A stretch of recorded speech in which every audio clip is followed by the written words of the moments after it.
Day 27 आपातकालीन उपबंध emergency provisions. नमस्कार दोस्तों, आप सभी का स्वागत है नॉलेज स्पार्क की 90 डेज इंडियन पॉलिटी सीरीज में। आज डे 27 में हम पढ़ेंगे आपातकालीन उपबंध इमरजेंसी प्रोविजंस। यह विषय UPSC, GPSC, SSC, banking, police, PSI, तलाती और अन्य सभी प्रतियोगी परीक्षाओं के लिए अत्यंत महत्वपूर्ण है। 1. आपातकालीन उपबंध क्या है? भारतीय संविधान के भाग 18, पार्ट 18 में अनुच्छेद 352 से 360 तक आपातकालीन उपबंध दिए गए हैं। इनका उद्देश्य देश की सुरक्षा, एकता, अखंडता और वित्तीय स्थिरता बनाए रखना है। जब देश किसी असाधारण संकट का सामना करता है, तब केंद्र सरकार को विशेष शक्तियां दी जाती हैं। भारतीय संविधान में कुल 3 प्रकार के आपातकाल का प्रावधान है। 2. अनुच्छेद 352 राष्ट्रीय आपातकाल, नेशनल इमरजेंसी। राष्ट्रीय आपातकाल तब लगाया जाता है जब युद्ध, वॉर, बाहरी आक्रमण, एक्सटर्नल एग्रेशन, सशस्त्र विद्रोह, आर्म्ड रिबेलियन में से कोई स्थिति उत्पन्न हो। राष्ट्रपति मंत्रिपरिषद की लिखित सलाह पर राष्ट्रीय आपातकाल घोषित करते हैं। घोषणा के 1 महीने के भीतर संसद के दोनों सदनों से अनुमोदन आवश्यक होता है। एक बार मंजूरी मिलने के बाद यह 6 महीने तक लागू रहता है और संसद की स्वीकृति से आगे भी बढ़ाया जा सकता है। प्रभाव: केंद्र सरकार की शक्तियां बढ़ जाती हैं। संसद राज्य सूची के विषयों पर भी कानून बना सकती है। कुछ मौलिक अधिकारों पर प्रभाव पड़ सकता है। महत्वपूर्ण तथ्य: अब तक भारत में राष्ट्रीय आपातकाल 3 बार लगाया गया है।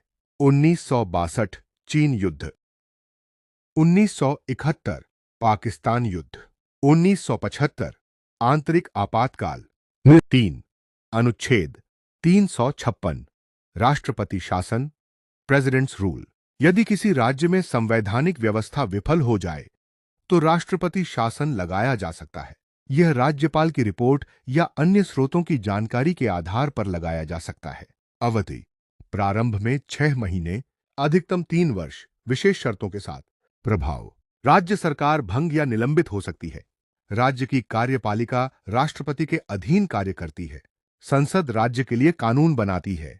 4. अनुच्छेद 360 वित्तीय आपातकाल, फाइनेंशियल इमरजेंसी। यदि भारत या उसके किसी भाग की वित्तीय स्थिरता या साख को खतरा हो तो राष्ट्रपति वित्तीय आपातकाल घोषित कर सकते हैं। प्रभाव: केंद्र सरकार राज्यों को वित्तीय निर्देश दे सकती है। सरकारी कर्मचारियों, न्यायाधीशों आदि के वेतन में कटौती की जा सकती है। महत्वपूर्ण तथ्य: अब तक भारत में वित्तीय आपातकाल कभी लागू नहीं हुआ है। 5. 44वां संविधान संशोधन और आपातकाल।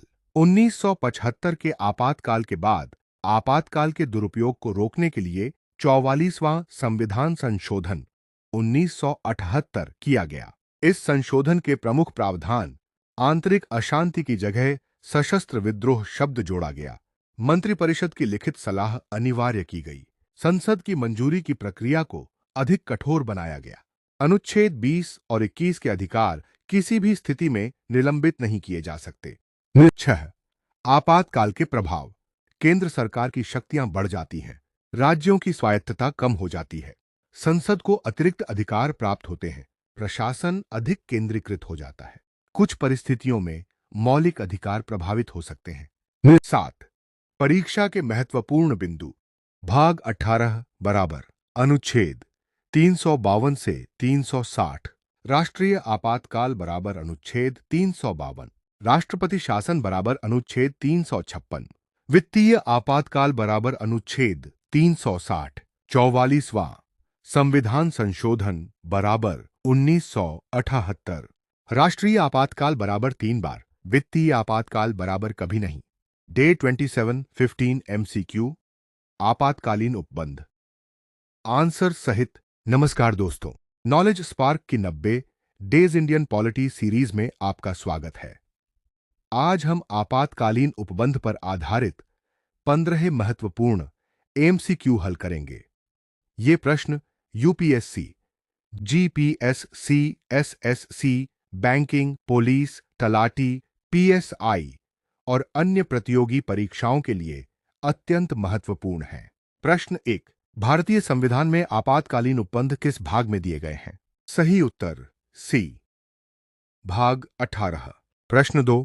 राष्ट्रीय आपातकाल का प्रावधान किस अनुच्छेद में है? सही उत्तर ए, अनुच्छेद 352। प्रश्न 3। राष्ट्रीय आपातकाल किन आधारों पर लगाया जा सकता है? सही उत्तर ए, युद्ध, बाहरी आक्रमण और सशस्त्र विद्रोह। प्रश्न 4। राष्ट्रीय आपातकाल की घोषणा कौन करता है? सही उत्तर बी, राष्ट्रपति। प्रश्न 5। राष्ट्रीय आपातकाल की घोषणा के बाद संसद से अनुमोदन कितने समय के भीतर आवश्यक है? सही उत्तर सी, 1 महीना। प्रश्न 6। राष्ट्रीय आपातकाल की एक बार की अवधि कितनी होती है? सही उत्तर बी, 6 महीने। प्रश्न 7। अब तक भारत में राष्ट्रीय आपातकाल कितनी बार लगाया गया है? सही उत्तर सी, 3 बार। प्रश्न 8। राष्ट्रपति शासन किस अनुच्छेद के अंतर्गत लगाया जाता है?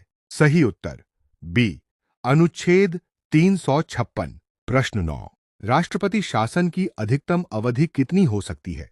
सही उत्तर सी, 3 वर्ष। प्रश्न 10। वित्तीय आपातकाल किस अनुच्छेद में वर्णित है? सही उत्तर सी, अनुच्छेद 360। प्रश्न 11। भारत में अब तक वित्तीय आपातकाल कितनी बार लगाया गया है? सही उत्तर सी, कभी नहीं। प्रश्न 12। 44वां संविधान संशोधन किस वर्ष लागू हुआ?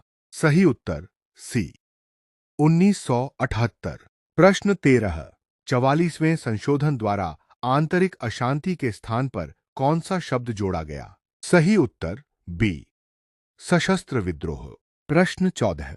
किस संशोधन के बाद अनुच्छेद 20 और 21 को आपातकाल में भी निलंबित नहीं किया जा सकता है? सही उत्तर बी, 44वां संशोधन। प्रश्न 15। राष्ट्रीय आपातकाल के दौरान संसद को कौन सी अतिरिक्त शक्ति प्राप्त होती है? सही उत्तर ए, राज्य सूची के विषयों पर कानून बनाने की। निष्कर्ष।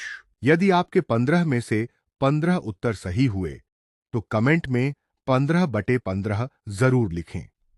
अगर कोई प्रश्न गलत हुआ हो तो उसे दोबारा पढ़ें, क्योंकि ऐसे प्रश्न प्रतियोगी परीक्षाओं में अक्सर पूछे जाते हैं। वीडियो पसंद आया हो तो लाइक करें, शेयर करें और नॉलेज स्पार्क चैनल को सब्सक्राइब करना न भूलें।